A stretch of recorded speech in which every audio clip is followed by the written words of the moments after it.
کے ریشمی رومال کا مقصد اس تحریک کو چلانے والے حضرت شیخ الہند علیہ رحمہ تھی، لیکن حضرت شیخ الہند علیہ رحمہ کے ساتھ ایک جماعت تھی، اس میں مولانا ابوالکلام آزاد تھے، ڈاکٹر انصار تھے، حاجی اجمل تھے، اور اسی طرح حضرت مولانا علی جوہر تھے۔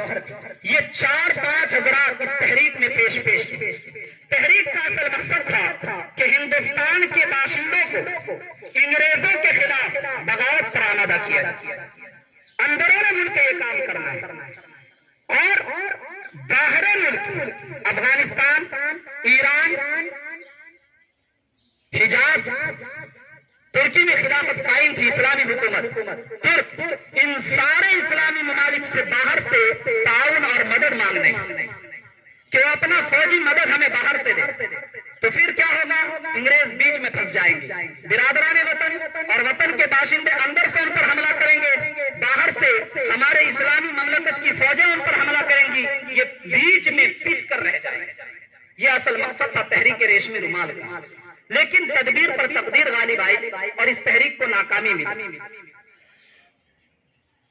حضرت شیخ الہند علیہ الرحمہ کی کوشش تھی کہ تحریک کامیاب ہو جائے، چنانچہ اس کے لیے انہوں نے حضرت مولانا عبید اللہ سندھی کو افغانستان بھیجا کہ جائے افغانستان والوں کو جہاد، انگریزوں کے خلاف لڑائی پر آمادہ کرو اور وہاں فوج تیار کرو، وہاں کی حکومت سے مانگ کرو۔ حضرت مولانا عبید اللہ سندھی علیہ الرحمہ ادھر گئے۔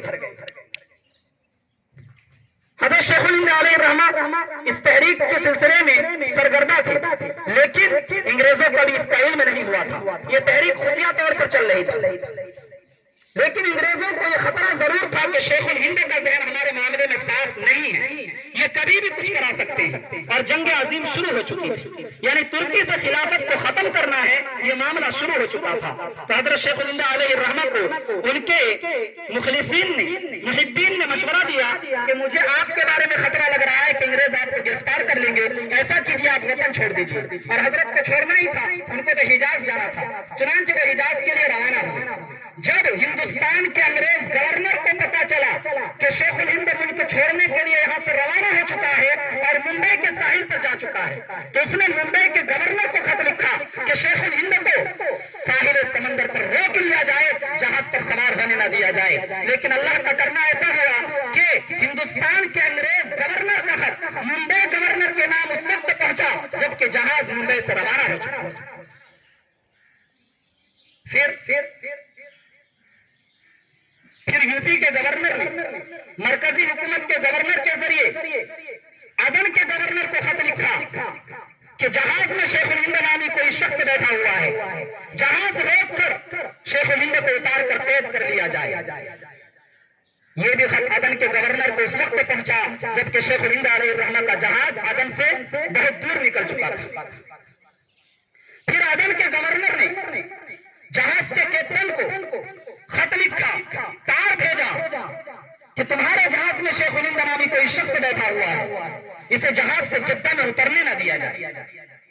لیکن اللہ کا کرنا یہ تھا، حجاز کے گورنر اس وقت غالب پاشا تھا، ان دنوں جدہ کا ماحول ٹھیک نہیں تھا، تو جو حجاج وہاں جا رہے تھے انہوں نے جدہ سے پہلے ایک اور ساحل ہے جس کا نام ہے جزیرہ سعد، جہاز کو وہیں رکوا کر جو لوگ حاجی لوگ جا رہے تھے سب کو وہیں اتروا کر مکہ بلوا لیا۔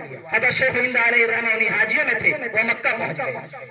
عدن کے گورنر کا خط جدہ کیپٹن کے پاس، جہاز کیپٹن کے پاس جدہ میں پہنچا، اور حضرت شیخ الہند اس سے پہلے اتر کر مکہ جا چکے تھے۔ وہ کیا کرتا، اور مکے میں ترکوں کی خلافت تھی، مکے میں ترکوں کی خلافت تھی، بڑے بڑے عہدے پر ترک کے لوگ تھے۔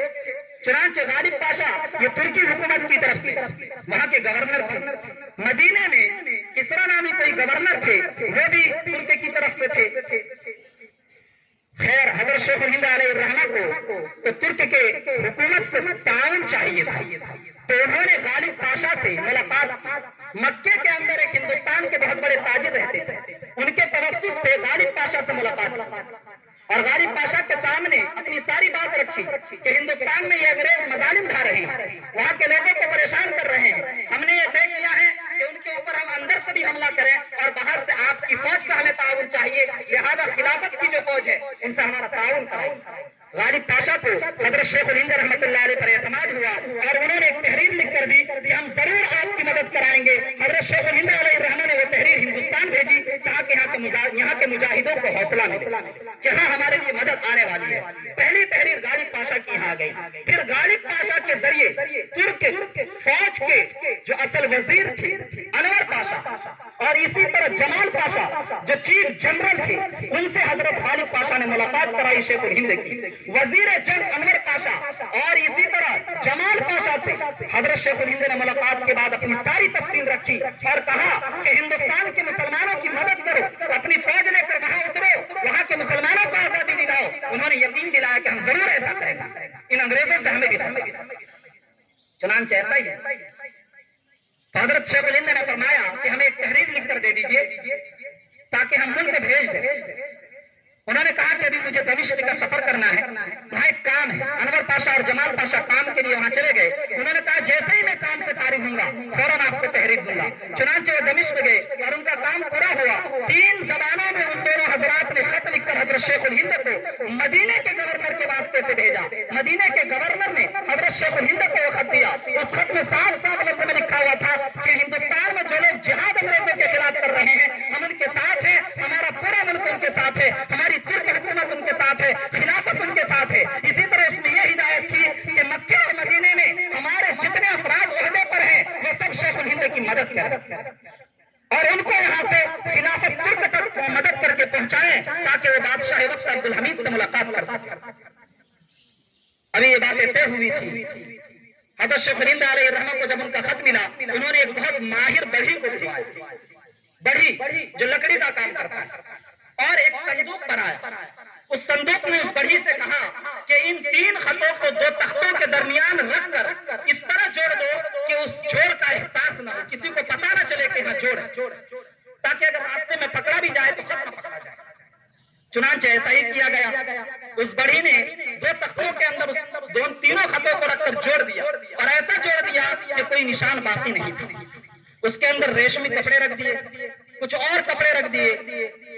حاجی بخش اور مولانا ہاشم ان دونوں حضرات کو وہ صندوق حضرت شیخ الہند علیہ الرحمہ نے دی کہ لے جاؤ ہندوستان اور وہاں کے مجاہدوں کو دے دو تاکہ ان کو حوصلہ ملے اور انہیں پتہ چل جائے کہ ہماری مدد جلدی پہنچنے والی ہے۔ یہ خط لے کر وہاں سے روانہ ہوئے۔ کچھ ہی دنوں کے بعد مکے میں، مدینے میں، طائف میں شریف حسین مکہ نامی آدمی نے جو انگریز کی طرف سے کام کر رہے تھے مسلمان، انہوں نے بغاوت کر دی اور مکے میں ترکوں کی حکومت ختم۔ حضرت شیخ الہند علیہ الرحمہ بھی مکے میں تھے۔ شریف انگریزوں کا آدمی تھا، وہ انگریزوں کے لیے کام کر رہا تھا۔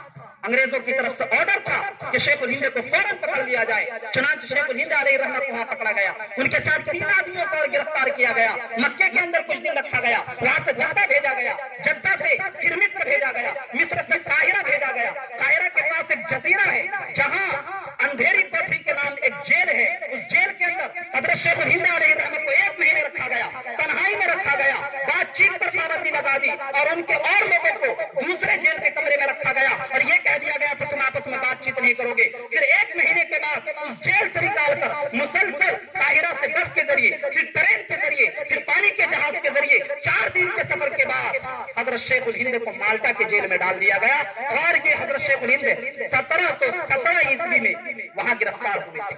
1720 عیسوی 3 سال تک مالٹا میں رہے۔ 1917 عیسوی میں گرفتار ہوئے تھے اور 1920 عیسوی میں پھر ان کی رہائی ہوئی۔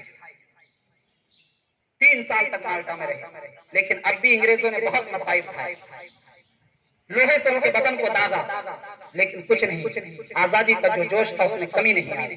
جب 1920 میں ہندوستان آئے، پہلا پروگرام جمعیت کے پلیٹ فارم سے وہاں ہوا تھا ممبئی میں، تو حضرت شیخ الہند نے کہا تھا سنو، انگریزوں کے حکومت میں مجھے جینا پسند نہیں ہے، جینا تو جینا دور کی بات ہے، ان کی حکمرانی میں مجھے مرنا بھی پسند نہیں ہے۔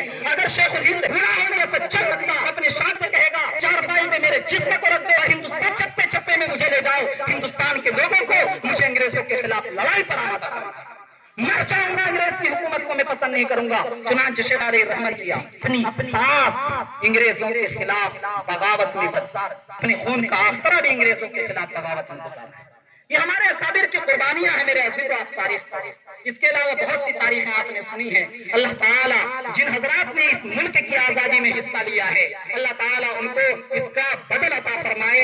اور آج یہ جشن کا موقع ہے, خوشی کا موقع ہے. خادم الاسلام کے اس پلیٹ فارم سے حضرت محتمم صاحب کی طرف سے میں پورے برادران وطن کو اس جشن آزادی کی خوشخبری دیتا ہوں اور خوشیاں منانے کی بہت بہت بدھائی دیتا ہوں. اللہ تعالیٰ اس ملک کو اسی طرح تابندہ روشن اور یہاں اسی طرح امن و امان کا ماحول قائم رہے. جو کچھ لوگ فتنہ برپا کرنا چاہ رہے ہیں اللہ اس ملک کی حفاظت فرمائے. آمین. واخر دعوانا